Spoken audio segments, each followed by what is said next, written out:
And now, tonight's presentation of radio's outstanding theater of thrills, Suspense. Tonight, we bring you a story from your newspaper. It is based upon absolute fact. Only certain portions have been dramatized. We call it The Greatest Thief in the World. So now, starring Mr. Ben Wright, here is tonight's suspense play, The Greatest Thief in the World.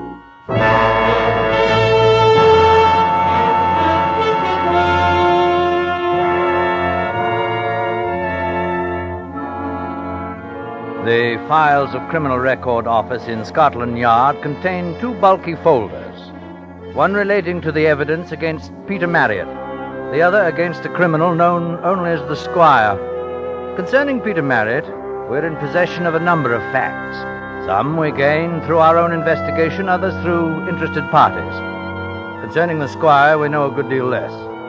That for some 5 years he committed jewel thefts amounting to £500,000 is common knowledge. That at no time until the end did we find one scrap of evidence is further stated in the file. The question that the Yard has not been able to satisfactorily answer is whether Peter Marriott and the Squire were one and the same. The case is a mathematical fantasy. For example, we know that Peter Marriott attended a shooting party in the West Riding as the guest of Sir Leslie and Lady Banbridge. We know the gist of what transpired, but was the Squire present at that time?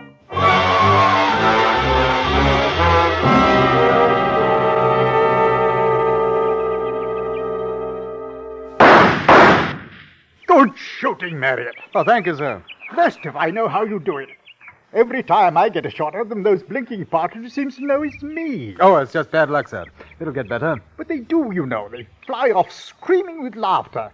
It's old Banbridge. Come on, you chaps. Nothing to worry about. Oh, really, sir? Oh, well. Perhaps tomorrow. I'm for a drink. Righto. Oh, by the way, been meaning to ask you ever since you got here. It kept slipping my mind. Anything new in London about that, the Squire chap? I don't think so, sir. Not since his last haul. You've heard about him up here, too, huh? Well, who doesn't hear about him? It's a disgrace. I can tell you I've written a letter to the Times. Parliament should do something. I understand Scotland Yard's up a tree. Bungalows. Not like the old days. Catch the man and give him a horsewhipping, then send him to Dartmoor. That's what we'd have done. Well, they say he's quite clever. Clever? Bah, nonsense. Papers are making a hero of the blighter. The Squire. Huh. Impudence. Man's not a gentleman, he's just a blasted little jewel thief. Well, I don't imagine the Honourable Percy Pindell considers him little. Oh, yes, that was the last one, wasn't it? According to the paper, £20,000, an emerald necklace and 2 diamond rings. Percy's a fool. Always told him so, too. A child could have opened that safe of his. I'd like to see this Squire try his game with me. It'd be a different story, I can tell you. Well, I imagine it would, sir. By the way, did you tell me that you used to dabble in the diamond market? Oh, that was a few years ago, sir. Nothing much. This evening I must show you 1 or 2 nice little things I bought Lady Pamela in Italy. I'd love to see them, sir.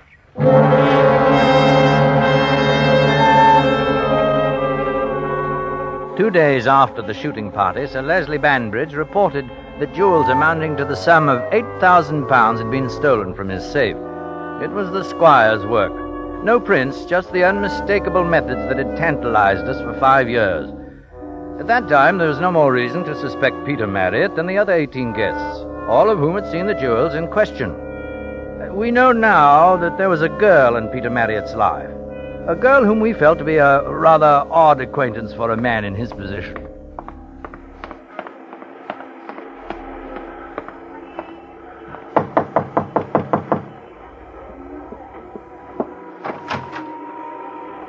Hello, Jenny. Well, where you been? Thought you was coming by last week. Oh, I'm sorry I was away. With brass knobs on. No, honestly. I brought you a present. You have? Oh, you are a duck. Well, I missed you. Give me a kiss. You have missed me, haven't you? Where's the present? Here.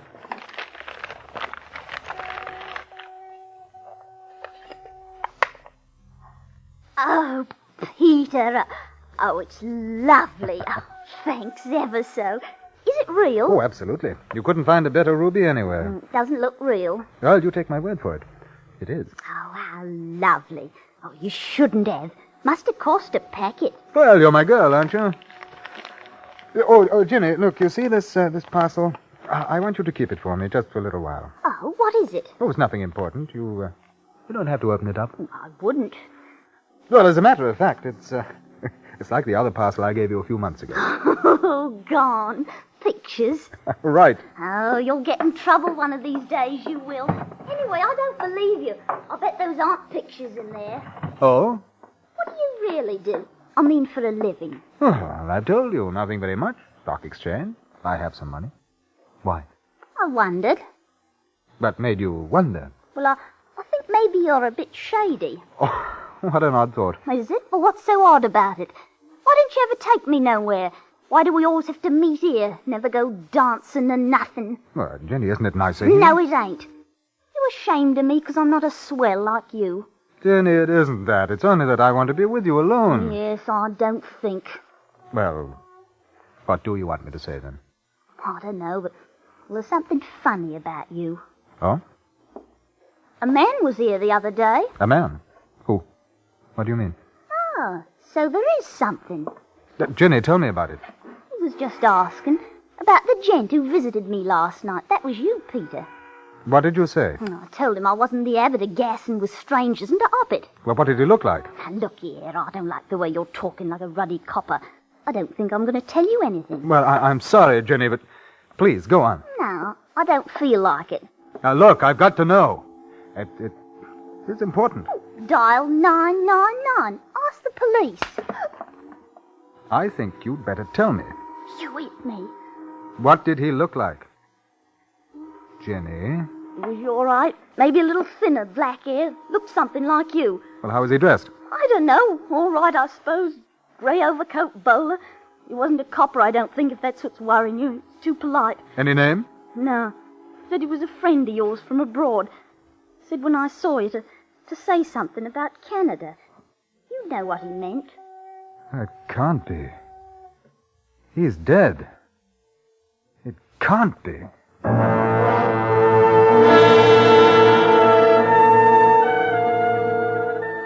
Immediately following the Bandridge robbery, the squire was inactive. We kept an eye out for the stolen jewels, but as in the past, there was no sign of them. However, we learned one interesting fact, that Peter Marriott had attended several parties given by victims of the squire. Although it was a very slight chance and quite possibly coincidental, we felt it advisable to assign a plainclothesman to watch him. On September 7th, 1949, the detective made his routine report. Followed suspect to Lyons Tea Shop, Notting Hill Gate. He sat at a corner table, alone. 5 minutes later, he was joined by another man. Was unable to hear the conversation. Hello, Peter Marriott. Hello. Sit down. Yeah, I don't think I would have recognized you. You've had quite a job done on your face, haven't you? Yes. Well, rather like old times, eh?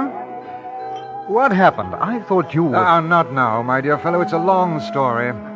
Don't worry, you'll hear about it. How long have you been in London? Ages. Nearly 6 years. Funny you took so long getting in touch. Yes, isn't it? Hey, you look prosperous, I must say. So do you. I suppose that girl told you I'd been inquiring? Yes. Well, I thought it best to make sure. One doesn't want to make mistakes, does one? Look here, will you get to the point? What do you want? Same dear fellow, aren't you? All right. First, what about my name? Well, I thought you were dead. There's no harm there. You know I couldn't use my own name after I left Canada. Yes, but my dear fellow, Peter Marriott, there can't be two of us, you know. Why not? Because when I found out 5 years ago that you were calling yourself that, I had to change my name to something else. Well? And now I think I want my own back. Well, you can have it. There must be more than a few Peter Marriotts in the world. Definitely, but we're special, you and I. Very special. Oh, go You on. see, I've been reading a lot about you. You're quite a toff. Races, hunt balls, and all that. I've followed you very closely. You can be a great help to me, old man. Great help indeed. What's the game? And we can do business together. Just like old times. I don't think so. But I do. You and I and the squire.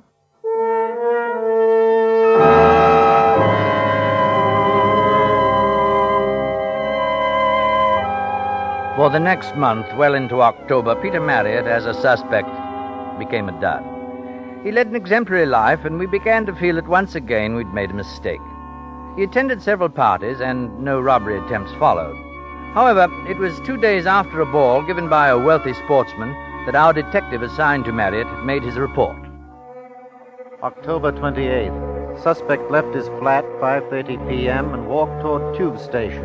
Followed, but lost him. Cannot be certain whether he made this move on purpose or not. Is that the house? Yes.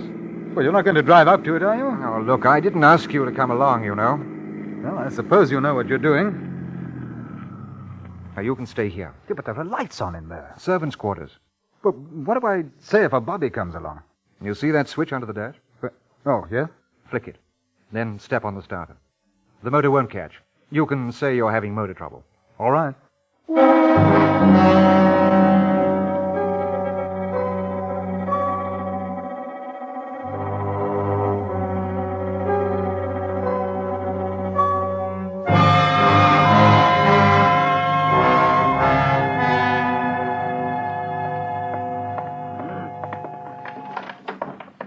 Come on. Did you get it? Come on. Well, she won't catch. The ignition, you bloody fool. Oh. Did you get it? You think I went in for a cup of tea, do you? Of course I got it.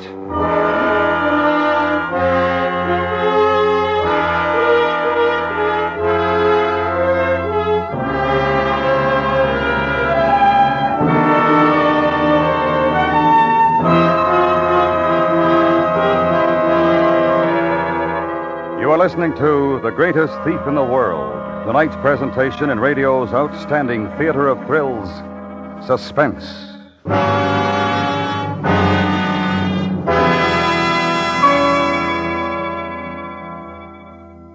Mr. Smith, no relation to the one you know, planned for a nest egg to start saving with United States savings bonds someday. He put off starting month after month, year after year, and you know what happened? All the money he didn't save wasn't there when he needed it. Don't you be like our Mr. Smith. Be like many smart Americans who purchase United States savings bonds regularly for a nest egg that is there. And now we bring back to our Hollywood soundstage Mr. Ben Wright, starring in tonight's production, The Greatest Thief in the World, a tale well calculated to keep you in suspense.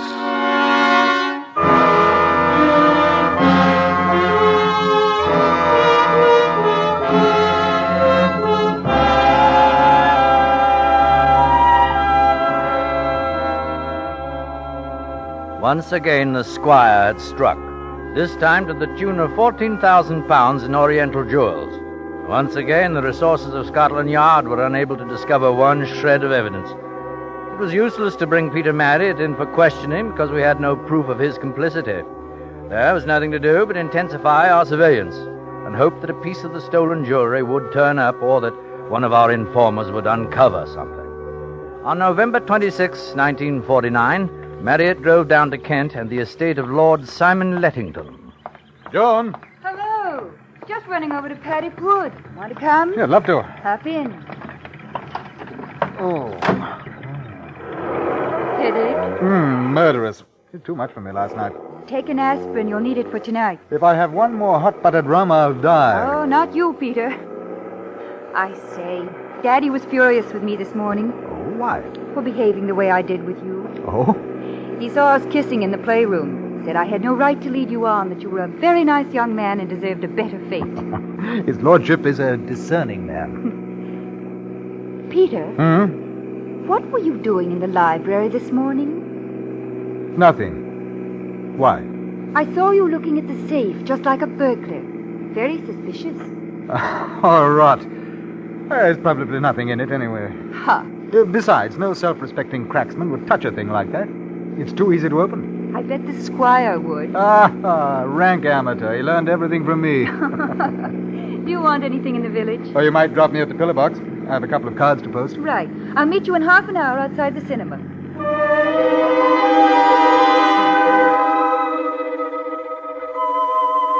Our man followed Marriott when he left Lady Joan Lettington's car in Paddock Wood. Marriott posted 2 cards, then strolled down the road to the Hotel Rackham. He entered there, went into the tavern. Our man remained outside. And what do you have, sir? Double scotch. Double scotch? Yes, sir. Make it Johnny Walker, will you? All right, right you are, sir. Yeah, a bit of pre-Christmas cheer, eh? Listen, I don't like this. Outside. See in the mirror? I think it's a man from the yard. I've noticed him hanging about. Yeah, that won't do at all. What does it look like in the house? Oh, how the devil should I know? Give me time, can't you? You're a bit touchy, aren't you? My dear old boy, in this business one can't get nervy. You ought to know that. You should have stayed in London. No, it's better this way. We can keep an eye on one another, eh? Oh, this will buck you up. Double scotch, sir.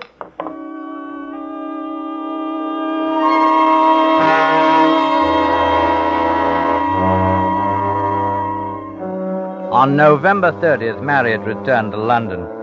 We had an idea that he'd contacted someone in Rackham Hotel Tavern, possibly the elusive stranger we knew to be meeting Marriott from time to time. In any event, we kept a man at Paddock Wood. No attempt was made during the next 3 weeks upon Lord Lettington's house, and we could do nothing but wait. On December 21st, it was noted that Peter Marriott visited Virginia Hibbert in Hammersmith at a late hour. You really have no consideration for me at all. Really, you haven't. A fine time of night to come calling. Oh, I'm sorry, Jenny, but I had to talk to you. Oh, what's up? Would you please listen? Now, I may have to go away, and I may not be able to see you again. Ever. You're a good girl. And sometimes I haven't been kind, but I've always known that I could trust you. It hasn't just been making use of you. I hope not. Jenny, that man who came to ask you about me. Has he got something to do with it? Yes. I knew him a long time ago. In Canada. Cool. We worked together. It was in a mining town. One night there was a game. A poker game. It ended in a fight. My face was badly slashed, and I shot a man. Oh, lummy. I ran away. The doctor did plastic surgery on my face. I changed my name, too. The bloke who came back, is he the man you... No. No, the man I shot was a miner. The fellow who came back was the one I worked with. I thought he'd been killed in the fight. Now, you see why I was afraid when you told me about him. He knows about that man that I killed. Oh, dirty rotter. Blackmailing you, eh? Yes, Jim. And I'm going to have to do something about it. The police are following me. You see, I can't let this go on. Now, look, there's some money in here, and I want you to take it. Oh, you don't have to do that. You've treated me all right. I don't want your money, and I don't want you to go away. No, please, it's for you. There's £1,000 here. No. Take it and get out of London, Jenny. Go to a nice little town and get married. No, I want to be with you. Oh, take me with you. I could learn to be a lady, honest. I'd try. You are. Dear Jenny. Oh, don't go, Peter. Don't go, please. Oh, maybe I'll come back, and if I do, I'll look for you. Truly. Truly. Give us a kiss.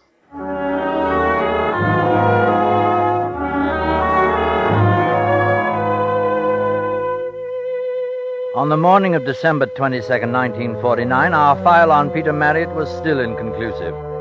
He was a strong suspect, but there was the other man whom we knew he had seen from time to time. There was now the possibility that he was the squire. We expected an attempt on Lord Lettington's house and kept our detective in Paddock Wood. That same night, on the 22nd, Lord Lettington's safe was opened and a large amount of currency as well as jewelry was stolen. The plainclothesman we'd left to guard the estate was later found unconscious in some bushes. Ah, you were an idiot to come back to the hotel. They'll be looking for you. Or for you? Yeah, quite a haul. I like the paper best. Diamonds are pretty, but they're a bloody nuisance to get rid of. You won't have to worry about that anymore. Huh? I'm fed up. Things were all right with me before you turned up. But think how much nicer it is for me. You've been such a help. I can do so much better business with you. It's finished. Oh, come on now. You'll feel better after a drink. And we'll have to get away from here. At least you'll have to. I imagine half of Scotland Yard will be here soon. What about that detective? Oh, I put him out. He'll live. Not a very nice Christmas present, I'm afraid. I meant it, you know, about us. Oh, no, you didn't. Because you wouldn't like people to know, would you? It doesn't matter. No, but it does. What do they do to murderers in Canada? Hang them? Or that delightful American system, electricity? You're a fool. You think I spent these years getting where I have to allow you to come along and muck it up? You've had it too soft, Peter. You're spoiled. You're the one who's had it soft. I could talk, too. You know, I have an idea that you're threatening me. That's not very healthy, is it? No. Well, I shouldn't try it, Peter. Whatever you're thinking. Turn around. What? I don't want to shoot you in the back. Is that what you're going to do? Kill me? Turn around. We're in a hotel, you know. There's bound to be noise. I'll count to 3. Don't do it, old boy. I have a gun, too. 1. I was always a better shot than you. Remember? 2. Last chance. Put down your gun. 3.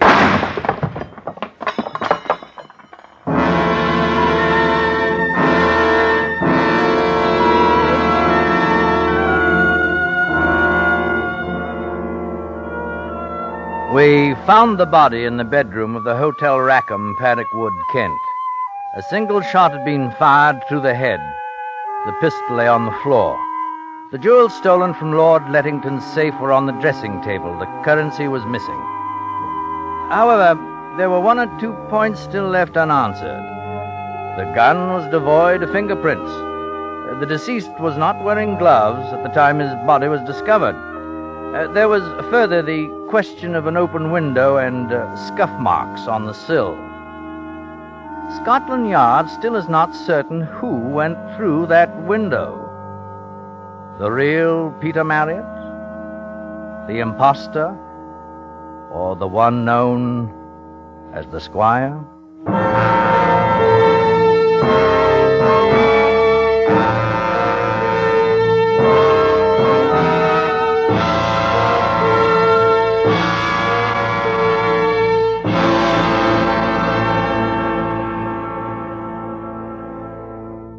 Suspense, in which Mr. Ben Wright starred in tonight's true story of the greatest thief in the world. Next week, the story of a pet cat and the fear it carried with it. We call it The Black Death. That's next week on Suspense.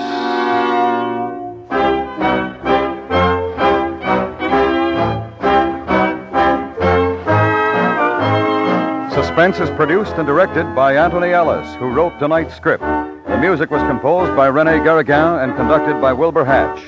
Featured in the cast were John Dodsworth, Joseph Kearns, Betty Harford, Ella Morgan, Edgar Barrier, and Raymond Lawrence. You'll enjoy romance every Saturday in the daytime on the CBS Radio Network.